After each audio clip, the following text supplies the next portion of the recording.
नमस्कार, एकमत डिजिटलच्या बजेट महासंवाद या विशेष चर्चासत्रामध्ये मी सुनील आपल्या सगळ्यांचं स्वागत करतो।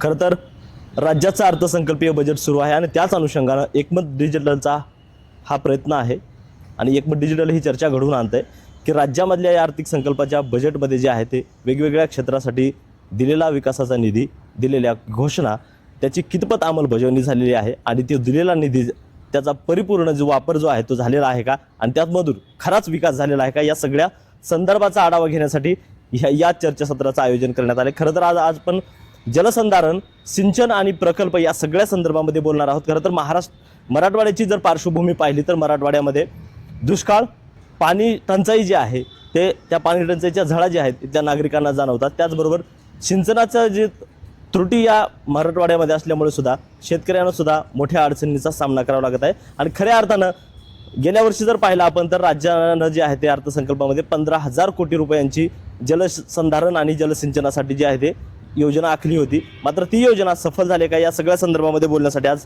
मान्यवर आपल्यासोबत आहेत। खरं तर या चर्चेमध्ये मी सहभागी आहेत सर आज माजी प्राचार्य कुलगुरू अशोक ढवण सर आपल्यासोबत आहेत। खरं तर सर कृषी महाविद्यालयाचे प्राचार्य आणि कुलगुरू म्हणून सुद्धा सरांनी आतापर्यंत काम केलेलं आहे। त्याचबरोबर सुपर्ण जगताप सर आहेत, पर्यावरण तज्ज्ञ आहेत।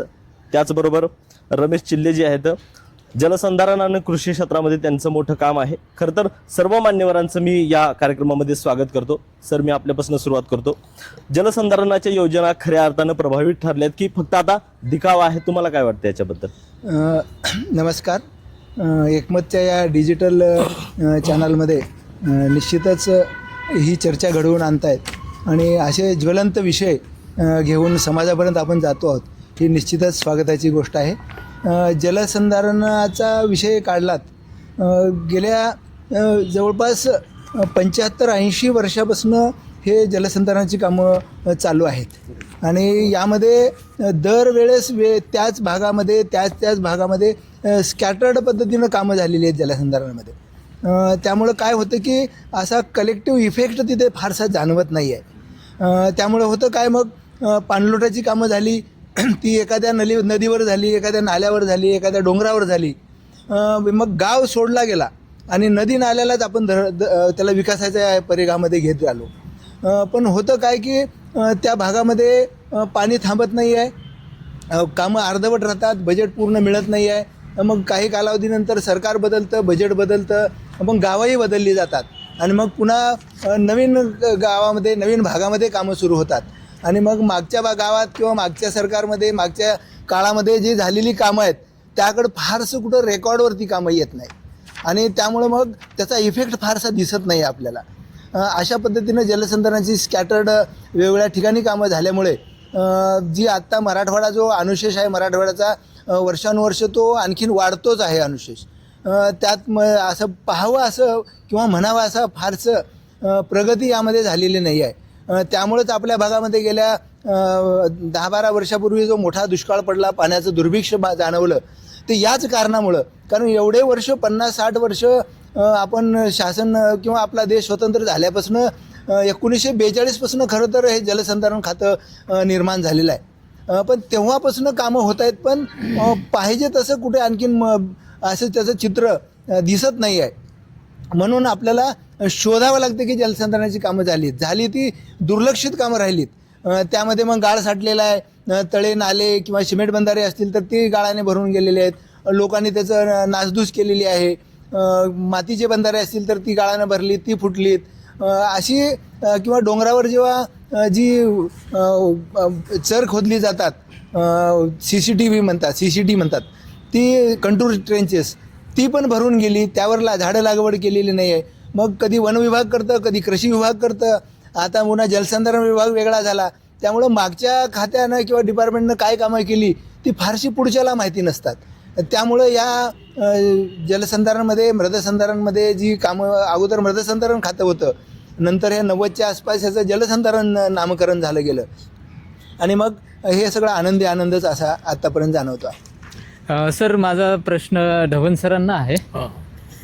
सर, लातूर जिल्हा काय आणि संपूर्ण मराठवाडा काय? बरोबर, जलसंधारणाच्या बाबतीत, दुष्काळाच्या बाबतीत सेम टू सेम आहे। बरोबर आहे। तर 2018 आणि 2019च्या आसपासच्या अहवालांवर जर बघितलं तर मराठवाड्यामध्ये जवळजवळ 828हून अधिक सिंचन प्रकल्प रखडलेले आहेत. बरोबर आहे, अगदी बरोबर. आणि त्यातले जवळपास 900 प्रकल्प सरकारनं रद्दच करून टाकलेले आहेत. आम्ही अर्थसंकल्पामध्ये जर शासनाने तरतूद केली तर मराठवाड्याचा सिंचन अनुशेष भरून निघेल असं वाटतं का आपल्याला? निश्चितपणे आपण जी भूमिका मांडलेली आहे की गेल्या अनेक वर्षापासून मराठवाड्यातले अनेक प्रकल्प अर्धवट अवस्थेत आहेत, किंवा काही प्रकल्प शासनाच्या स्मृतीतून सुद्धा केव्हाच परागंदा झालेली आहेत.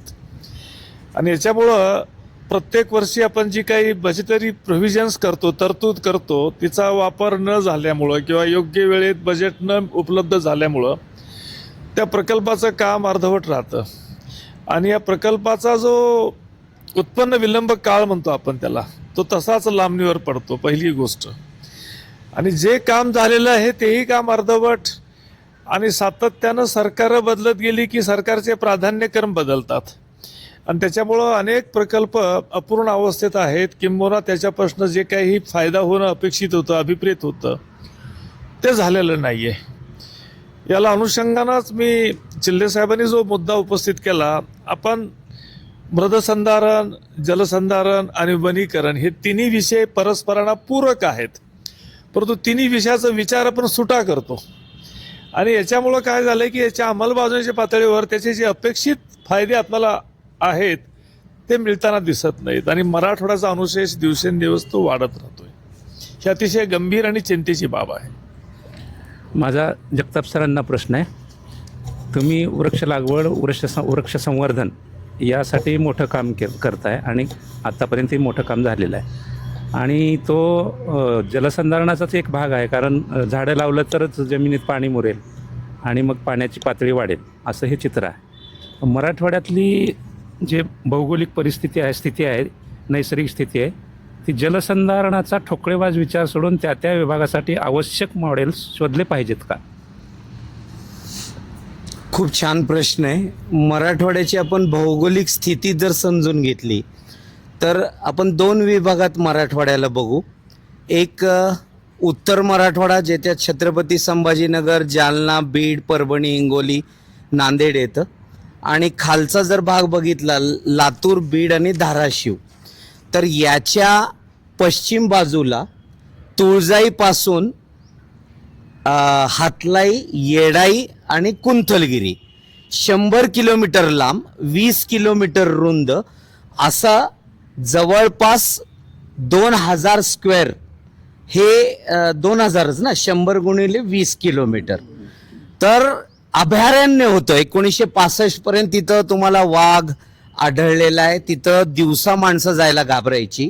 आणि मान्सूनचे वारे आल्यानंतर तिथे मोठ्या प्रमाणात पावसाचं पर्जन्यमान व्हायचं आणि तिथून 2 नद्या उगम पावायच्या, तेरणा आणि मांजरा. मराठवाडा असं क्षेत्र आहे की इथे सह्याद्री रेंजमधलं 8000 ते 10000 मिलीमीटर पावसाच्या क्षेत्रातला पाऊस हा पूर्व भागाकडून वाहणारी एकच नदी आहे, ती छत्रपती संभाजीनगर नांदेड मार्गे आंध्र प्रदेशमध्ये जाते, ती गोदावरी. बाकी 650 मिलीमीटर क्षेत्रामध्ये या 2 नद्या आहेत. तर त्या जंगलाचं आणि नद्याचं कनेक्शन आपण समजून घ्यायला पाहिजे. आणि डॉक्टर साठे हे रिसर्च टीमला या 3 जिल्ह्याच्या भागात हरवाडी क्षेत्रामध्ये मांजरा नदीच्या खोऱ्यात पानघोड्याचे अवशेष सापडलेले आहेत. म्हणजे किती घनदाट अभयारण्य असेल. हा उलट्या वाटीसारखा हा प्रदेश. बऱ्याच दिवसापासून अनुशेषच्या नुसत्या घोषणा होतात, कोणी निधी देत नाही. बजेटमध्ये घोषणा होते. आज 40,000 कोटीचा अनुशेष आता कसा भरायचा आकडा आहे. आणि कॅपॅसिटी धरणाची तुम्ही वाढवू शकत नाही. म्हणून एकमेव मुख्यमंत्री विलासराव देशमुख साहेबांनी उजनी धरणातून वाहून जाणारं 21+4 असा 25 TMCचा कृष्णा, उजनी, सीना, कोळेगाव हा स्थिरीकरण योजना त्यांनी मंजूर केली. पण ती योजना अंमलात आणण्यासाठी आपण निधी देतो आहोत का? हजारो TMC म्हणजे शेकडो TMC पाणी पावसाळ्यात, महापुरात इतर राज्यात वाहून जातं. तर तो GR म्हणतो की पावसात पुरात वाहून जाणारं पाणी मराठवाड्याला द्या, पण तिथे पण आमची उदासीनता. तर मला आणि मराठवाड्याच्या लोकांना प्रश्न पडतो की आम्ही महाराष्ट्रात येऊन काय मिळवलं? आम्ही हैदराबाद स्टेटला जर संलग्न राहिलो असतो, ज्या हैदराबादमध्ये नदी नसताना तलावावर पाण्याच्या योजना राबवल्या जातात, त्या योजना आमच्याकडे आल्या नसत्या का? असा एक मनामध्ये विचार येतो. मराठवाड्याच्या लोकांची ती म्हणजे एक नाराजगी आहे. तर मला म्हणायचं की 1% कमी आज वनक्षेत्र आहे. जालना आहे, बीड आहे, धाराशिव आहे, लातूर आहे. मोठी मोठी लाखो वडाची झाडं रस्ता रुंदीकरणाची आहे, जी झाडं आपण पाणी पकडून ठेवणारी म्हणतो. कोट्यावधी लिटरचं पाणी पुनर्भरण करणारी जी दीर्घायुष्य झाड आहेत ती आम्ही रस्ता रुंदीकरणात तोडली. आणि त्याच्या संदर्भात आम्ही काय करतो? पाणी न धरून ठेवणारी झाडं लावतो, ज्याचा या उष्णकटिबंधाशी काहीही संबंध नाही. तर सगळ्यांनी फार गांभीर्याने मराठवाड्याच्या प्रश्नावर नुसतं राजकारण न करता फार तळमळीने हा विचार करावा लागणार आहे. कारण इतका 250 मिलीमीटर पाऊस जास्त पडला असतानाही पाण्याची पातळी ही 2 ते 3 मीटर खाली का जाते? मातीमध्ये पाणी का मुरत नाही? तणनाशकाचा वापरामुळे जमिनी सच्छिद्रपणा बंद होतो का? मोठ्या प्रमाणात आमचं अज्ञान याला कारणीभूत आहे का? असे का रिसर्च सेंटर तुम्ही लातूर आणि किंवा लातूर, धाराशिव, बीड भागामध्ये उभं करत नाही? तुम्हाला एक तर नदी समतोल चर्चा दोन्ही बाजूनी. मला प्रणिती दांडेगावकरांचं आवडतं की जेव्हा नदी आपण नाला सरळीकरण म्हणतो, नदीचा जो थर आहे वाळूचा तो डॅमेज केला. परिणिती म्हणते की JCB सारख्या मशीननी आपण मानवी उपद्रव माजवलेला आहे मांजरा नदीच्या खोऱ्यात. मग आज त्याचा किती फायदा झाला? लोकसंख्या ज्या पद्धतीने वाढते, 50,000ची लोकसंख्या असणारी नदी, फक्त एकमेव मुख्यमंत्री होते नदी लवाद आडवा न येता बुद्धी चातुर्यानी त्यांनी या मांजरा नदीच्या 145 किलोमीटर लांबीवर जे बंधारे बांधले, म्हणजे लातूर जिल्ह्यामध्ये खाली मला वाटतं धनेगाव पर्यंत आणि सिंधी कामटना. तर ह्या बंधाऱ्यामुळे आज जो आम्ही पाण्याचा टंचाईवर मात करू शकतो, फक्त विलासराव देशमुख साहेबांच्या आणि त्या टीमनी बुद्धी चातुर्याने जे नदीमध्ये बंधारे बांधले. नाही तर आम्हाला दुष्काळाला कायम तोंड द्यावं लागतं. तर आता ज्या पद्धतीने लोकसंख्या वाढते, जास्तीत जास्त पद्धतीने मराठवाड्यात काम करण्याची गरज आहे. लोकनेते विलासराव देशमुख साहेबांनी जसं मॉडेल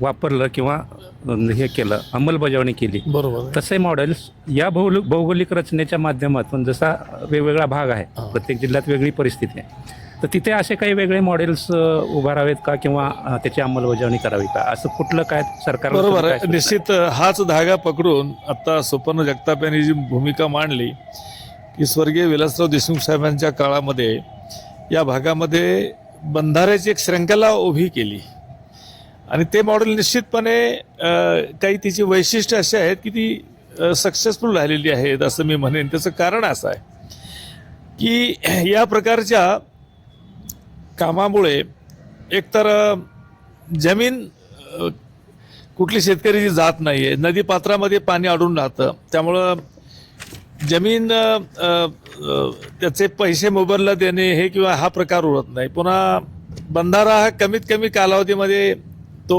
उभा राहू शकतो आणि त्यातनं जो उत्पन्न विलंब काळ म्हटलं तुम्ही मला, तर त्या प्रकारे अशा प्रकारचे जे बंधारे जर केले तर लगेच त्याचा फायदा त्या परिसरातल्या भूजल पातळी वाढण्यावर आणि काही प्रमाणात उपसा जलसिंचनाच्या माध्यमातून ह्यात मला तिथं सिंचन वाढवता येतं. तिसरं, तुलनेनं मोठ्या प्रकल्पापेक्षा याला लागणारी बजेटरी रिक्वायरमेंट ही थोडीशी कमी असते आणि याला लागूनच मला अजून एक उदाहरण द्यायचं या भागातलं. नॅचरल कारखाना जो आहे BB ठोंबरे साहेबांच्या परिसरामध्ये, त्यांनीही जलसंधारणाचं काम कारखान्याच्या माध्यमातून खूप सुंदर पद्धतीनं केलेलं आहे आणि त्याचे दृश्य परिणाम एका वर्षाच्या आत दिसायला लागले. तिथली भूजल पातळी वाढलेली, त्याचं उत्पन्न वाढलेलं, ऊसाचं क्षेत्र वाढलेलं. तर ह्या प्रकारचं मॉडेल जर आपण उपयोगात आणलं तर निश्चितपणे, आणि जो काही निधी मिळतोय तो विरळपणे सगळ्याच प्रकल्पाला देण्यापेक्षा त्याच्यामध्ये प्राधान्यक्रम ठरवणं गरजेचं आहे की कुठले प्रकल्प आपल्याला कमीत कमी काळामध्ये पूर्णत्वाला नेता येतील आणि कुठल्या प्रकल्पामध्ये उपलब्ध निधीतून जास्तीत जास्त फायदा करून घेता येईल, अशा प्रकारचे प्राधान्यक्रम ठरवणे आणि त्यानुसार कामं हाती घेणं गरजेचं आहे. मध्यंतरीच्या काळामध्ये जलयुक्त शिवार अभियानाचा फार बोलबाला झाला. उत्तम योजना आहे, त्याच्याबद्दल काही दुमत असण्याचं कारण नाही, परंतु तेही अंमलबजावणीच्या पातळीवर कुठेतरी अपेक्षेला उतरलं नाही असं मला दुर्दैवानं म्हणावंसं वाटतं. तर या जलयुक्त शिवार अभियानाची व्याप्ती वाढवणे, त्याचे परिणामकारकता वाढवणे आणि त्याच्या दृश्य परिणामाची अतिशय चांगल्या प्रकारे नोंद घेऊन त्याचा विस्तृत प्रमाणात इतर भागामध्ये राबवणे, तर मला वाटतं हेच एक उत्तर मराठवाड्याला सिंचन क्षेत्र वाढवण्याकरता उपयुक्त ठरतील असं मला वाटतं. सर, रमेश चिल्ले सरांना माझा प्रश्न आहे. सर, मराठवाड्यातील उजाड माळ राणे हे नेहमीचे चित्र आहे, होय. हे कसे बदलता येईल? आणि दुसरं, सरकारच्या वृक्ष लागवडीच्या मोठमोठ्या घोषणा व आकडेवारीने खरोखर स्थिती बदलेल का? निश्चितच एजाजीचा हा प्रश्न महत्त्वाचा आहे. झालं काय की लातूर आणि हा बीड व धाराशिव हा भाग शक्यतो उजाड माळरानाचाच राहिलेला आहे. कारण काय, आता सुपर्णनं सांगितल्याप्रमाणे 1960 नंतर वृक्षतोडीला आणि ह्या सगळ्या गोष्टीला सुरुवात झालेली आहे. त्यामुळं रस्त्यांच्या माध्यमातून असेल, डोंगरावरची झाडं तोडण्याच्या माध्यमातून असेल, ही सगळी आता डोंगरं उजाड होत गेलेली आहेत.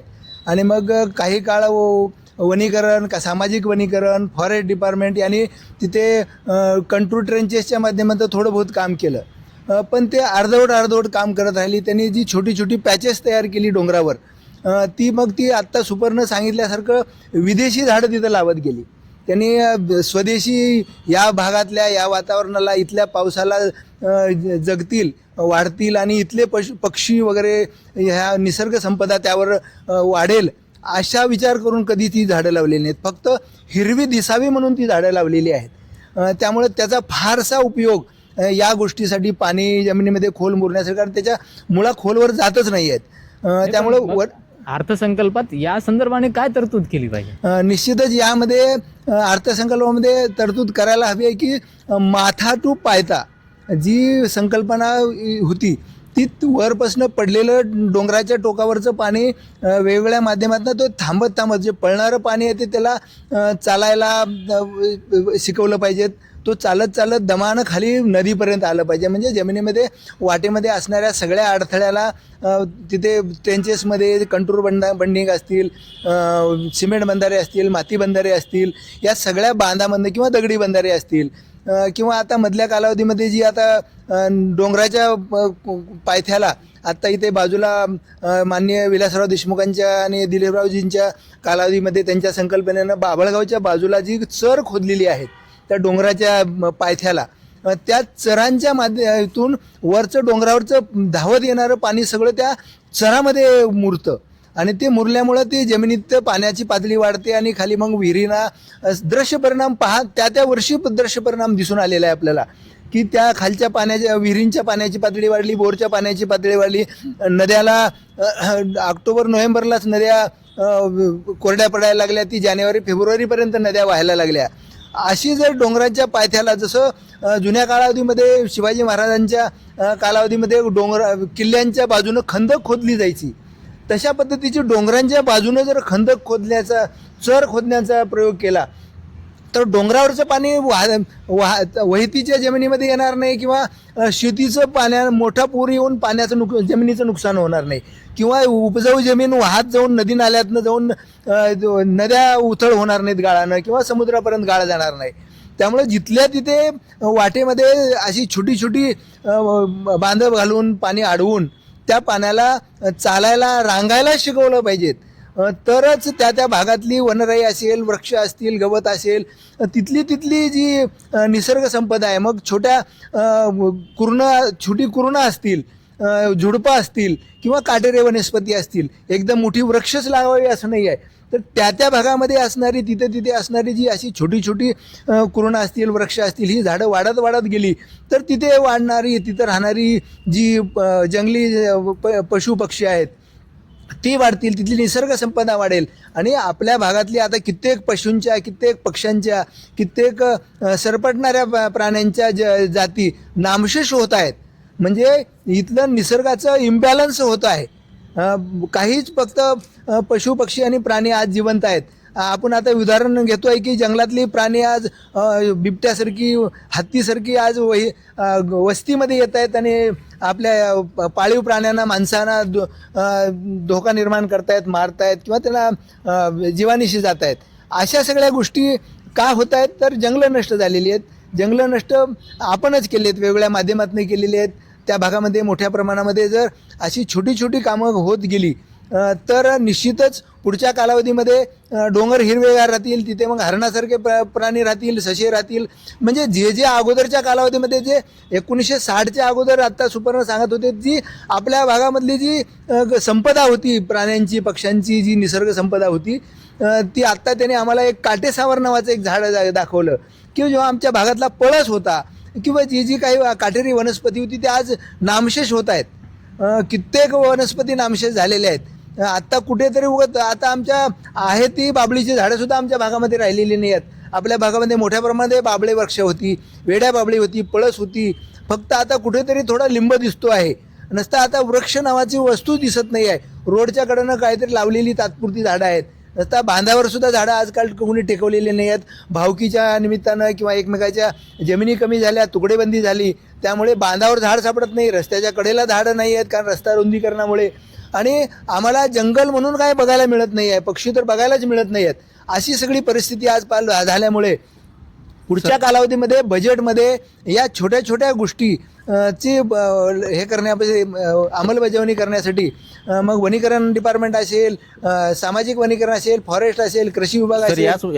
याच प्रश्नाशी जोडून माझा एक प्रश्न आहे. तुम्ही आता जे डोंगर माथ्यावरचं पाणी जे आहे ते पायथ्यापर्यंत होय. स्लोली गेलं पाहिजे, त्यासाठी एक कृषी विभागाची योजना आहे स्टिगर स्टिंचेस नावाची. हो, त्या योजनेमध्ये ती दरवर्षी राबवावी लागते, पण हो. काय होतं, आर्थिक तरतूद नसल्यामुळे दरवर्षी ती राबवता येत नाही शेतकऱ्यांना. निश्चितच. त्यामुळे ते अर्थसंकल्पामध्ये काय तरतूद असायला पाहिजे या स्टिगर स्टिंचेस योजनेसाठी, किंवा कुठली म्हणलात? स्टिगर स्टिंचेस डोंगरावरचं पाणी जे आहे ते हो. आपण हा. राऊंडली CCT म्हणतो, कंट्रोल ट्रेंचेस म्हणतो त्याला आपण. Yes. म्हणजे ते उताराला आडवे त्या ह्याच्यामध्ये प्रमाणामध्ये जे बांध घातली जातात आणि तिथलं पाणी तिथल्या तिथे त्या बांधाच्या खालच्या बाजूनं पुन्हा तिथं वृक्ष लागवड केली जाते. अशी काही भागात फक्त बघायला थोडं बहुत मिळतं, पण आता तेही डोंगरापर्यंत शेती गेलेली आहे. डोंगर आम्ही खोदून तिथे JCB आता जे सर सांगत होते, धवन सर, की ह्या JCBनं आपली सगळी वाट लावलेली आहे. कारण काय, आता डोंगरं खोदली जात आहेत, रस्त्याला लागणारा खड काय, मुरुम आहे, तो डोंगर खोदून झाला आहे. त्यामुळे डोंगरावर आता तिथे काळी माती, मग तळ्यात वाहत गेलेलं माती आहे ती परत आम्ही डोंगरावर टाकतो खर्च करून, पुन्हा डोंगरावर शेती करायचा प्रयत्न करतो. त्यामुळे आता डोंगर नावाची गोष्टच राहिलेली नाही आहे. त्यामुळं तिथे आता कुठंतरी थोड्या बहुत प्रमाणामध्ये CCTV करावे लागते.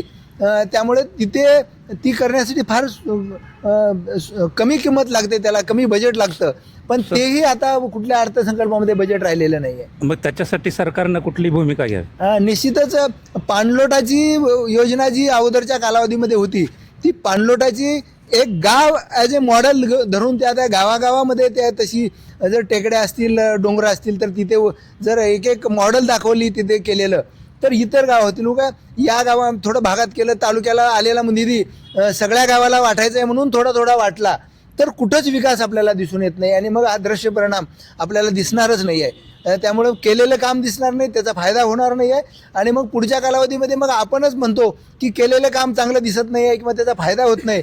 त्यामुळं मग शासनाच्या यंत्रणेवर आपण नाव ठेवतो किंवा शासनाच्या बजेटवर नाव ठेवतो, पण ही कामं अशा कॉन्सन्ट्रेट करून एखाद्या भागावर त्याचं जर सनियंत्रण करून काम केलं तर निश्चितच अशी कामं पुढच्या कालावधीमध्ये चांगली होतील. माझा प्रश्न धवन सरांना आहे. पर्यावरण, जलसंधारण, प्रदूषण हे आजही केवळ चर्चेचे विषय ठरतात. बरोबर आहे. या विषयावर गांभीर्य निर्माण होण्यासाठी शालेय अभ्यासक्रमात त्याचा समावेश करणे अशा संकल्पना राबवाव्यात का आणि अशा वेगळ्या संकल्पना कोणत्या असाव्यात? निश्चितच आपण जो उल्लेख केलेला आहे की ह्या सगळ्या गोष्टीची जाणीव जागृती निर्माण करण्याकरता अशा प्रकारच्या अभ्यासक्रमामध्ये जर त्या शालेय अभ्यासक्रमामध्ये जर आपण त्याचा समावेश केला तर जी पिढी ज्या पिढीकरता आपण काम करतोय हे संस्कारक्षम पिढी जी अजून शाळा कॉलेजमधून शिकते आहे त्यांच्यामध्ये जर हे संस्कार झाले तर भविष्यामध्ये हीच पिढी या कामेमध्ये स्वतःला झोकून देईल. आणि असं करत असताना केवळ अभ्यासक्रमामध्येच समावेश करून काम भागणार नाही आहे. तर अशा प्रकारचे ज्या ज्या ठिकाणी कामं झालेली आहेत अशा ठिकाणी सहलीच्या माध्यमातून यांना घेऊन जाणे, त्यांना ते दाखवणे, त्याचे दृश्य परिणाम, तिथलं लोकजीवन, तिथला निसर्ग, तिथला बघा सांगितलं की पशु पक्षी यांचं संवर्धन आणि त्यांचे अधिवास जर आपण निर्माण केले तर याच्या माध्यमातून एक संपन्न असा निसर्ग निर्मितीचं काम. परंतु हे काम अतिशय जिकिरीचं आहे आणि केवळ 5-10 वर्षात घडून येणारं काम नाही आहे. या कामामधलं सातत्य आणि त्याची व्याप्ती परत जर वाढवली तरच त्याचे दृश्य परिणाम काही वर्षानंतर दिसतील. आणि यामध्ये केवळ मलमपट्टी म्हणून तात्पुरती जर केलं तर याचा दृश्य परिणाम कदापिही दिसणार नाही. तर याच्यामध्ये आणि मग याच्यामध्ये एकतर योग्य ती म्हणजे निधीची तरतूद, शाळा कॉलेजमध्ये सुद्धा काही उद्यानं निर्माण करणे, काही शहरामधल्या काही संघटना आहेत. मला सांगायला अभिमान वाटतो की लातूर शहरामध्ये स्वयंस्फूर्तीनं काही संघटना वृक्ष चळवळीमध्ये स्वतःला झोकून देत आहेत. डॉक्टर पवन लड्डा आणि त्यांचा जो ग्रुप आहे त्यांचं काम अतिशय अभिमानास्पद आहे. ती माणसं इतकी झोकून देऊन काम करत आहेत. अशा प्रकारच्या संघटना गावोगावी शहराशहरी जर निर्माण झाल्या तर निश्चितपणे पुढच्या 10, 20, 25 वर्षामध्ये काही प्रमाणात त्याचे दृश्य परिणाम दिसायला लागतात. सर, माझा जगताप सरांना प्रश्न आहे. सर, प्रदूषण असा मोठ्या शहरापुरतं मर्यादित राहिलं नाही. उदाहरण बघितलं तर नांदगाव, लातूर शहरातनं जाणारं सगळा कचरा, घनकचरा सगळं तिथल्या पंचक्रोशीतल्या लोकांना त्रासदायक ठरत आहे. प्रदूषण हे आता खेडोपाडी पोहोचलेलं आहे. त्यावर अर्थसंकल्पात काय तरतूद व्हावी? आणि दुसरी गोष्ट, लोकसहभागातून काही प्रकल्प, आता सरांनी जसं पवन लड्डांचा उल्लेख केला, लोकसहभागातून काही प्रकल्प आपण उभी करत असतो आणि त्याला चांगला प्रतिसादही मिळतोय. तर ह्या सहभागाला समोर ठेवून शासनाने अर्थसंकल्पात काय म्हणजे नेमकं तरतूद केली पाहिजे की काय नेमकं मार्गदर्शक सूचना केल्या पाहिजे, काय असं काय वाटतं तुम्हाला त्याच्या संदर्भात? चांगला प्रश्न आहे. प्रदूषणाच्या बाबतीत तर एक धोक्याची घंटा ही आहे की 2.5 PM कण मराठवाड्यातल्या शहराच्या हवेमध्ये आढळून आलेले आहेत. ज्या तरुण मुलांच्या हार्ट फेलच्या घटना आहेत, तो 2.5 PM कण हा डायरेक्ट तुमच्या फुफ्सातून तुमच्या शरीरात रक्तात प्रवेश करतो. तिथे हार्ट अटॅक येतच नाही, डायरेक्ट तो ज्या प्लेसमध्ये जातो त्या ऑर्गनला तो डॅमेज करतो. ही खूप धोक्याची सूचना आहे. माती मृत आहे का जिवंत आहे?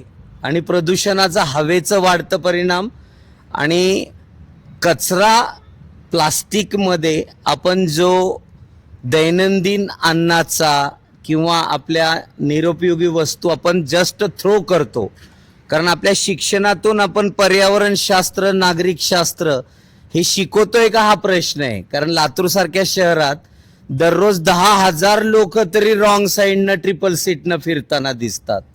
मग हा शिक्षणातून पर्यावरणशास्त्र, नागरिकशास्त्र जोपर्यंत तुम्ही त्यांना घडवणार नाही, रवींद्रनाथ टागोर म्हणायचे किंवा महात्मा गांधीजी की झाडाखालची शाळा मुलांची असली पाहिजे, की तो निरीक्षण करायला पाहिजे की हे झाड काय करतं, ती मुंगीचा काय रोल आहे, खारुताईचा रोल काय, सरडा काय करतो, चिमण्यांचे काय रोल आहेत, माकड कशासाठी येतं, हे झाडाच्या फांद्या कोण कुजवतं, पालापोचाळ कसा कुजतो, जमीन कशी सच्छिद्र होते, हा सगळा.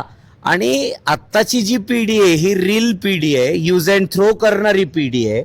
ती प्रत्येक एकेका दुकानात जर तुम्ही ऑब्झर्व केलं, एकेका 2 व्हीलरवर ऑब्झर्व केलं तर प्रत्येकाच्या हातात प्लास्टिक कॅरी बॅग आणि रॅपर्स दिसतील.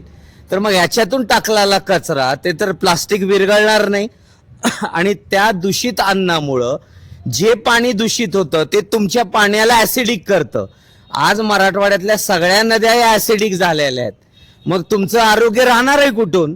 आणि मग यासाठी लोकशिक्षणापासून नदीचं पाणी अल्कलाईन ठेवण्यापर्यंत आणि ज्या पद्धतीने पर्यावरण चळवळी उभ्या राहतात, तर तिथे लागणाऱ्या नगरपालिका असो, ग्रामपंचायत असो, महानगरपालिका असो, तिथे लागणाऱ्या झाडांची संख्या, स्थानिक प्रजातींची संख्या ही बजेटच्या माध्यमातून शासनाने डिक्लेअर करायला पाहिजे. जसं लातूर मनपा लागणारी झाडं 50,000 आहेत, ती लोकांनी विकली नर्सरी मार्फत तर ती 200-300 रुपयाला मिळतात.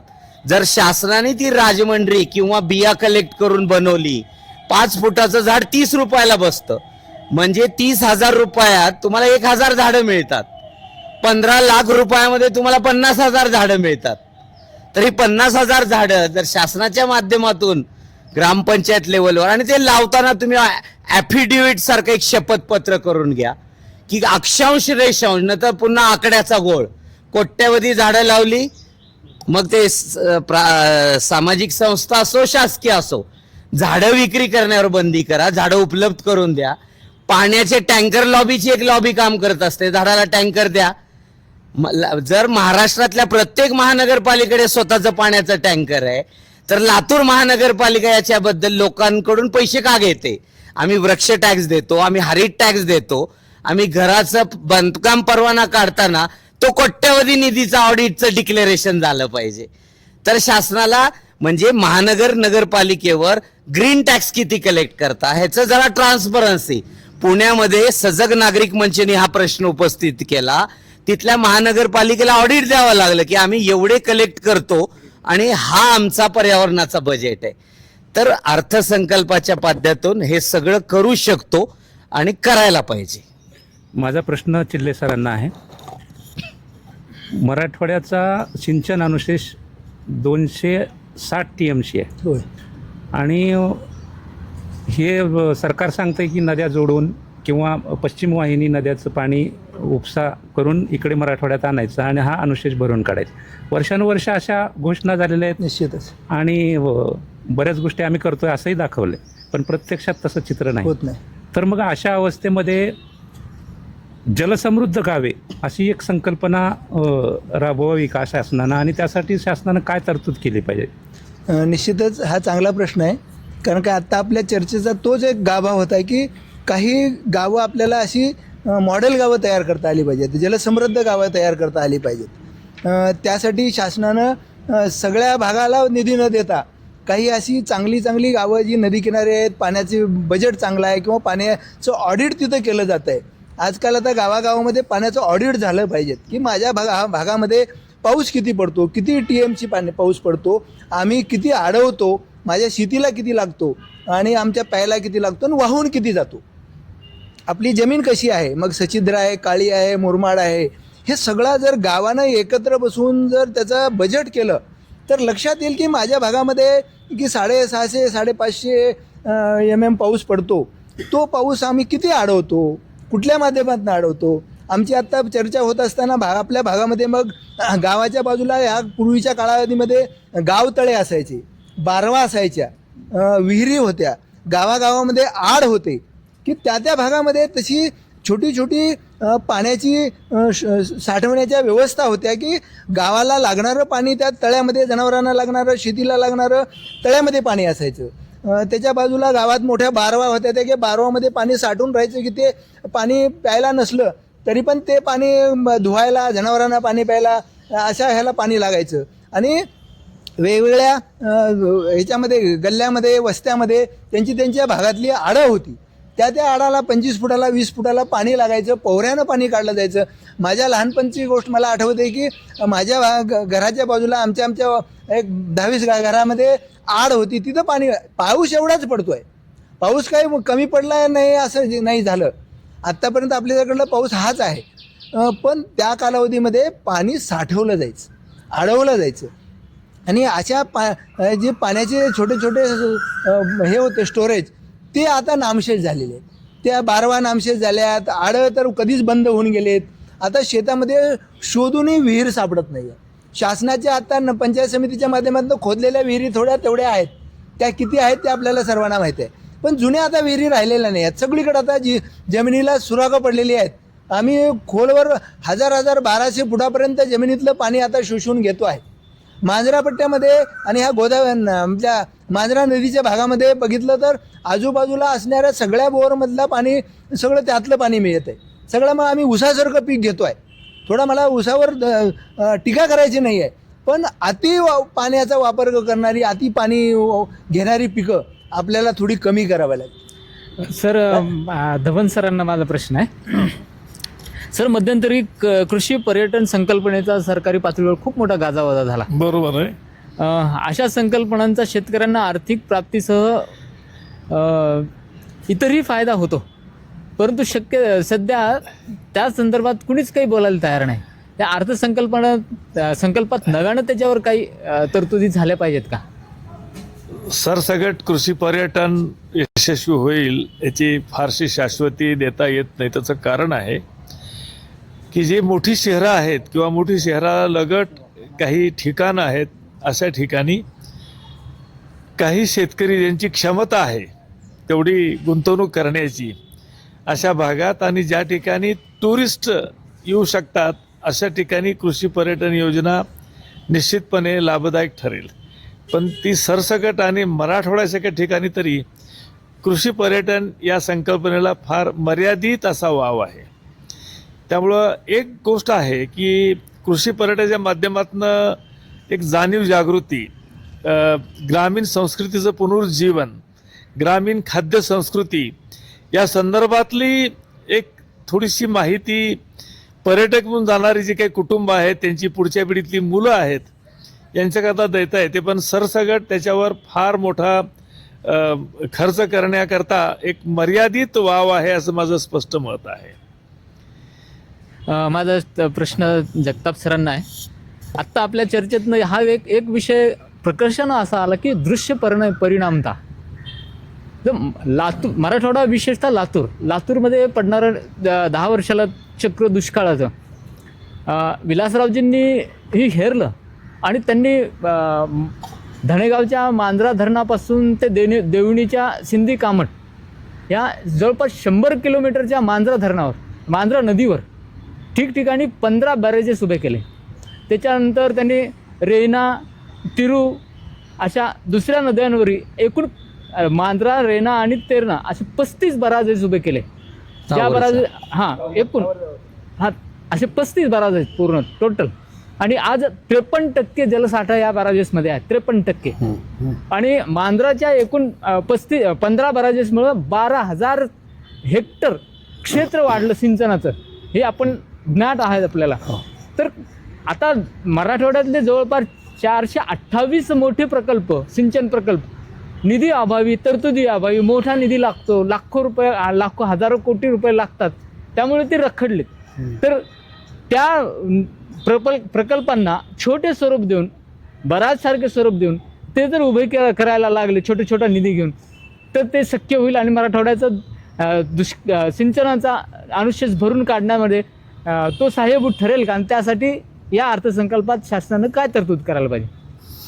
खूप छान प्रश्न आहे की जसं लातूरमध्ये शिक्षणाचं पॅटर्न म्हणतात, तर त्याला विलासराव देशमुख पॅटर्न म्हणून हा जलसंधारणाचा सकारात्मकपणे, डोळसपणे तुम्ही बघू शकता की मांजरा धरणावर किंवा मांजरा नदीवर आणि लातूर जिल्ह्यात जे 53 बॅरेजेस लहान मोठे उभे केलेत, तर हा रोल मॉडेल प्रत्येक जिल्ह्यामध्ये करण्यासाठी तेव्हाचा खर्च काय होता आणि आजच्या स्वरूपात 20 वर्षानंतर 25 वर्षानंतर वाढीव बजेट किती लागतं याची तरतूद जर येणाऱ्या अर्थसंकल्पात केली, अर्थसंकल्पात, तर मला वाटतं तो एक वेगळा दिशादर्शक देशमुख पॅटर्न किंवा साहेबांच्या नावावरचा ठरू शकतो आणि खूप चांगल्या पद्धतीने होऊ शकतं. कारण वाढलेली लोकसंख्येला, कारण तुम्ही नद्या तर वाढू शकणार नाहीत. आत्ता आपल्याकडे 350 TMC साठवण होईल एवढे प्रकल्प आहेत. तर यामध्ये अजून एक्सेस लागणार आपण कुठं करणार? तर त्यासाठी अशा पद्धतीने बॅरेजेसच्या माध्यमातून आणि चिल्ले सर आणि धवन सरनी सांगितलेल्या CCTच्या माध्यमातून साळुंके सरांनी महाराष्ट्राला डोंगर माथ्यापासून पायथ्यापर्यंत आडवे समतोलचर, त्याचा आम्ही लातूर जिल्ह्यात एक छोटा प्रयोग देवराईला केला. आज 40,000 पेक्षा जास्त झाडं स्थानिक प्रजातीची पावसाच्या पाण्यावर तगली आहेत. तर त्या आणि वॉटर टेबल पण वाढलेलं आहे. तर त्या गावाची रिक्वायरमेंट पण त्या CCT मुळे पूर्ण होईल. त्याला एकदम धरणावरच आधार म्हणजे डिपेंडंट राहावं लागणार नाही. छोट्या छोट्या गावाचं विकेंद्रीकरण होईल पाण्याच्या बाबतीत. कारण नाहीतर मग बघतो आपण केज पासून धारूर पासून लातूर पासून कळंब पासून सगळे चलोधने गाव, असं न होता की लातूरच्या अवतीभोवती पण तलावांचं एक हे आहे. खाडगावच्या परिसरात वासनगावचा तलाव आहे, कव्याच्या परिसरात तलाव आहे. तुम्ही साकोळ इकडे जाताना नांदेड रोडला डाव्या साईडला एक मोठा तलाव आहे. MIDC मध्ये 2-4 मोठे मोठे तलाव आहेत. तर तलावांच्या माध्यमातून पण एक आपत्कालीन व्यवस्थापन, आणि त्याला छोट्या मोठ्या योजना आहेत या, त्याला फार काही खर्च येणार नाही. काही योजना तर लाखोमध्ये होऊ शकतात. एवढी मायक्रो प्लॅनिंग तालुका वाईज जिल्हा वाईज करून मग मराठवाड्याचा तो रोल मॉडेल त्यांनी अर्थसंकल्पनात येणाऱ्या करावा. नाहीतर आपण काय करतो, फक्त बजेट तरतूद करतो. 40,000 कोटीचा अनुशेष हा काही वर्षांतर किती आहे, 1,00,000 कोटीचा मराठवाड्याचा अनुशेषचा आकडा वाढत जातो आणि योजना फक्त कागदावर राहतात. जे विलासराव देशमुख साहेबांनी केलं, फक्त इच्छाशक्ती पाहिजे. माझा धवन सरांना प्रश्न आहे, जलयुक्त शिवार योजना जेव्हा मराठवाड्यात राबवली गेली प्रत्येक जिल्ह्यामध्ये, त्यावेळी पाणीदार गावं झालं असा दावा केला. राईट. गावोगाव पाणी थांबलं आणि ते बऱ्याच गोष्टीचा फायदा झाला आणि शेतीला पण त्याचा लाभ झाला असं सांगितलं जातं. पण प्रत्यक्षात आज जर तुम्ही बघितलं, बऱ्याच ठिकाणी जिथं जलयुक्त शिवारचे कामं आहेत ते पावसाच्या पाण्यामध्ये ते सगळं वाहून बरोबर गेलं आहे. आणि त्याची पिचिंग वगैरे जे करायला पाहिजे होती ती सक्षमपणे केलेली नाही. तकलादू अगदी ओढे बाजूला सारायचं आणि ते माती बाजूला सारून बाजूला टाकून द्यायची, ती तशीच वाहून गेली.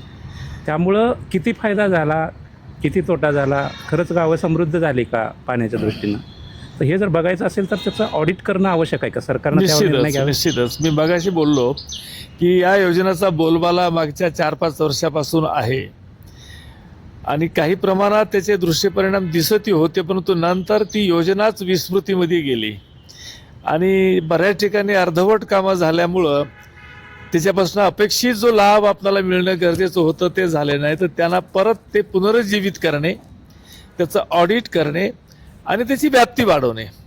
संकल्पना छान आहे, परंतु अंमलबजावणीच्या पातळीवर ती कुठेतरी आपल्या अपेक्षेला उतरली नाही असं खेदानं म्हणावं असं वाटतं. या पुढील काळात सुद्धा अशा स्वरूपाची विकेंद्रित स्वरूपात जलसंधारणाची कामं हाती घेणं आणि ते शास्त्रशुद्ध पद्धतीनं घेणं हे गरजेचं आहे. याबरोबरच केवळ शासनाने ही कामं करून चालणार नाही, तर पाणी फाउंडेशनसारख्या योजना आहेत ज्या NGOच्या माध्यमातून शासन आणि NGO यांच्यामध्ये जर उत्तम समन्वय साधून जर काही कामं केली गेली तर भविष्य काळामध्ये या कामाच्या माध्यमातून एक चांगलं एक मॉडेल उभं राहील आणि पाणीदार गावं निर्माण होण्याकरता त्याची मदत होईल. तर मला असं वाटतं की मूळ संकल्पना छान आहे, परंतु अंमलबजावणीच्या पातळीवर त्याचं पुनर्विलोकन होणं गरजेचं आहे. जगताप सरांना माझा प्रश्न आहे, सर गेल्या वर्षीच्या अर्थसंकल्पाची ज्यावेळी तरतूद आहे त्याची तुलना जर केली तर या अर्थसंकल्पामध्ये किती वाढ होणं अपेक्षित आहे, तुम्हाला काय वाटतं? अनुशेष तर खूप मोठा आहे, पण आपण मायक्रो लेवल पासून जर केलो तर काही कोट्यवधी निधीमध्ये जिल्हा वाईज तुम्ही छोट्या छोट्या योजना कंप्लीट करू शकता. फक्त प्रश्न आहे तुम्ही योजनेला निधी देताय का गुत्तेदारांना जीवन ठेवायला निधी देताय. अलीकडच्या काळात बघतो न मागता मोठ्या मोठ्या योजना फक्त सरळ सरळ नागरिकांना त्याचं ऑडिट करता येतं की या 60% 50% निधी कुठं जातो. तर ह्याच्यामध्ये खूप पारदर्शकपणा असायला पाहिजे. तर तालुका वाईज आता लातूर तालुका आहे, तुम्ही काही कोट्यवधी 20 कोटी 50 कोटीचा निधी लातूर जिल्ह्याला दिला मायक्रो लेवलवर की जळकोटमध्ये काय महत्वाच्या 4 योजना करायच्या आहेत, उदगीरमध्ये कुठली दुर्गम ठिकाणं आहेत, तसंच तुम्ही बीडमध्ये गेलात ती धारूरमध्ये काय, आष्टीमध्ये काय, त्या मायक्रो लेवलवर धाराशिवमध्ये केलात की उंबरग्यामध्ये परांड्यामध्ये ठीक आहे सीना नदी आहे, पण इकडे कळंब आहे, तुळजापूर आहे, लोहारा आहे, या भागात नदी येत नाही, त्या भागात काय करता येईल. तर अशा पद्धतीने काही कोट्यावधी, फक्त त्याचं मूव्ह ऑन करायला पाहिजे. नाहीतर वाढीव निधीमध्ये आकडा वाढवणं अर्थ नाही. 100 कोटीपासून तरतूद करून खरी गरज कुणाला आहे मराठवाड्यात? जिकडे सह्याद्री रेंजचं पाणी येतं त्या 4 जिल्ह्यात नाही आहे. जिथं सह्याद्रीचं पाणीच येत नाही ते लातूर 100%, अर्धा बीड, अर्धा धाराशिव हे उलट्या वाटीच आहे. तर तिथे ते तुम्ही 50 कोटी कसे देतात, उर्वरित 50 कोटी तुम्ही उत्तर मराठवाड्याला. हे इच्छाशक्ती पारदर्शकपणे पाहिजे, तरच येणाऱ्या काळात आपण काम करू शकतो. माझा ढवण सरांना प्रश्न आहे, मराठवाडा दुष्काळमुक्त करण्यासाठी सरकारनं कुठली ठोस पावलं जी आहे ती उचलणं गरजेचं आहे, आणि या मराठवाड्यासाठी या अर्थसंकल्पामध्ये किती कोटीची तरतूद करणं गरजेचं आहे, किंवा कोणते निर्णय घेणं गरजेचं आहे असं वाटतंय? मागाशी मी म्हटल्याप्रमाणे हा जो दुष्काळाचा जो पट्टा आहे पूर्ण मराठवाडा सातत्यानं दुष्काळामध्ये होरपळला जातोय. तर यामध्ये मी मगाच बोललो, जलसंधारण, मृदसंधारण आणि वनीकरण या तिन्ही एकमेकांना पूरक असे कार्यक्रम आहेत. आणि त्या पूरक कार्यक्रम राबवण्याकरता त्याच्यामध्ये उत्तम समन्वय ठेवून त्याच्यामध्येही प्राधान्यक्रम ठरवली पाहिजे. केवळ निधी उपलब्ध करून चालत नाहीये. तर जो निधी आपण उपलब्ध करतोय तो निधीचा वापर कुठे, कसा, आणि प्राधान्याने ज्या योजना अर्धवट आहेत की ज्या पूर्णत्वाला कमीत कमी कालावधीमध्ये कसं करता येईल. केवळ सर्वच भागाला समाधानी करण्याकरता निधीचं वाटप विरळ प्रकारे करण्यापेक्षा एकत्रित बसून त्याचं नियोजन करून जर काही पॉकेट्स आपण जर त्याला फोकस करून म्हणतो ते केले तरच ते कालांतराने, तर प्रत्येक वर्षी जो निधी देतो आपण सगळीकडेच वाटप राहतो आणि तो हवेत विरून गेल्यासारखा विरून जाईल आणि त्यातनं दृश्य परिणाम दिसणार नाहीत. यामध्ये जाणीव जागृतीच आवश्यक आहे आणि इच्छाशक्ती, राजकीय इच्छाशक्ती जी आहे. केवळ सर्वच पक्षाच्या सर्व स्थानिक पुढाऱ्यांना समाधानाकरता त्यांना काहीतरी निधी द्यायचा, ज्याला आपण तोंडाला पानं पुसणे असं म्हणतो, त्याच्यापेक्षा ज्यातनं काही ठोस असे परिणाम नजीकच्या भविष्य काळामध्ये दिसू शकतील अशा योजनांवर लक्ष केंद्रित करून केलं तरच त्याचे दृश्य परिणाम दिसतील. माझा चिल्ले सरांना प्रश्न आहे, सर या अर्थसंकल्पामधून काय अपेक्षा आहेत, असं काय वाटतं की मराठवाडा हा दुष्काळमुक्त झाला पाहिजे? निश्चितच मराठवाडा सर्वांनाच वाटतं की आपल्याला दुष्काळमुक्त झालाच पाहिजे. पण एका पातळीकडे आपण थोडं दुर्लक्ष करतो की माननीय विलासरावजी देशमुख होते त्या कालावधीमध्ये मराठवाड्याची एक लिडिंग ते करायची. त्यामुळे बजेटमधला बराचसा भाग हा मराठवाड्यातल्या वेगवेगळ्या कामासाठी इकडे खेचून आणला जायचा. आज अभावानं काही 2-3 चेहरे दिसत आहेत, आपले लातूरचे 1-2 आहेत आणि मग बाहेरचे, नाहीतर बाकीची मंडळी फारशी माझ्या मराठवाड्याला असं करायचे, माझ्या मराठवाडा पुढे आला पाहिजे असं फारसं भांडताना किंवा खेचून आणताना दिसत नाही आहेत. ही गोष्ट मला खेदानं म्हणावीशी वाटते. कारण काय की प्रत्येकजण आपापल्या पक्ष, आपापल्या खुर्ची किंवा आपापला मतदारसंघ टिकवण्याच्या ह्याच्यामध्ये तो गुंतलेला आहे.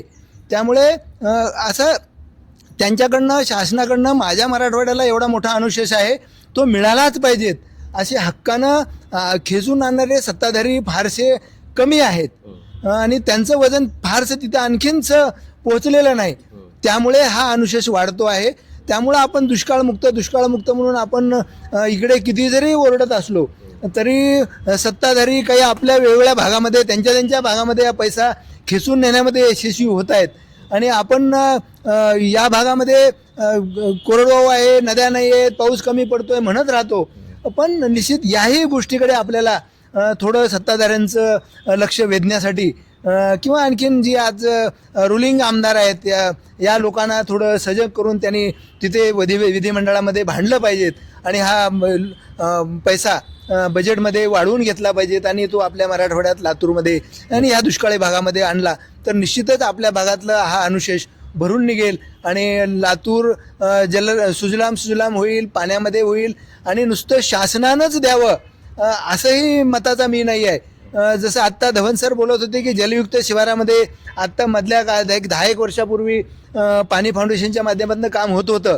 त्या कालावधीमध्ये गावं पहाटेपासून कामाला जुंपून होती, गावं तिथे स्वयंपूर्तीनं उतरत होती लोकाला वाटलं पाहिजे की हे माझं काम आहे, माझ्या गावासाठी होत आहे, तरच ते काम सुरक्षित राहील आणि त्या कामाकडे चांगल्या नजरेनं पाहिलं जाईल. नंतर शासन कोणतरी करतंय आणि मग ते कोणता तरी कॉन्ट्रॅक्टर करतो आणि मग कॉन्ट्रॅक्टरकडनं आपल्याला किती टक्केवारी मिळते म्हणणारी पण एक जमात आता गावागावामध्ये तयार झालेली आहे की त्या कॉन्ट्रॅक्टरला अडवणे किंवा अशा शासकीय यंत्रणेतल्या अधिकाऱ्यांना अडवणे आणि तिथनं त्यांच्याकडनं टक्केवारी घेणे, अशी काही गावातली लोकप्रतिनिधी मोठ्या प्रमाणात पुढे येत आहेत आणि त्यामुळे गावाचा विकास खुंटलेला आहे आणि पैसा फारसा येत नाही. लोकांना श्रमदान करण्याची इच्छा निर्माण झाली पाहिजे. माझ्या गावातली माझी नदी मला खोल करायची आहे. नक्कीच सर, आपण जर पाहिलं तर या चर्चेमध्ये आपण इथंच थांबतोय. खरं तर आपण या चर्चेमध्ये सर्वांनी सहभाग नोंदवला त्याबद्दल खूप सारा धन्यवाद आपले. धन्यवाद. खरं तर 6 तारखेला राज्याचे मुख्यमंत्री श्री देवेंद्र फडणवीस हे राज्याचा अर्थसंकल्पीय बजेट सादर करणार आहेत आणि मराठवाड्यासाठी दुष्काळमुक्त करण्यासाठी मराठवाडा काय ठोस योजना करणार आहेत आणि जलसंधारण, सिंचन आणि पाण्याचे प्रकल्प जे आहेत त्यासाठी कुठल्या तरतुदी करणार आहेत, किती कोटीचा निधी जे आहे ते देणार आहेत आणि दिलेला निधी जे आहे ते प्रत्यक्षात उतरून विकासाची कामं जी आहेत या मराठवाड्यामध्ये होणार का हे सुद्धा पाहणं महत्त्वाचं आहे. या चर्चेमध्ये इथंच थांबतोय. पुन्हा भेटूयात नवीन मुद्द्यावर नवीन मान्यवरांसोबत. तोपर्यंत धन्यवाद.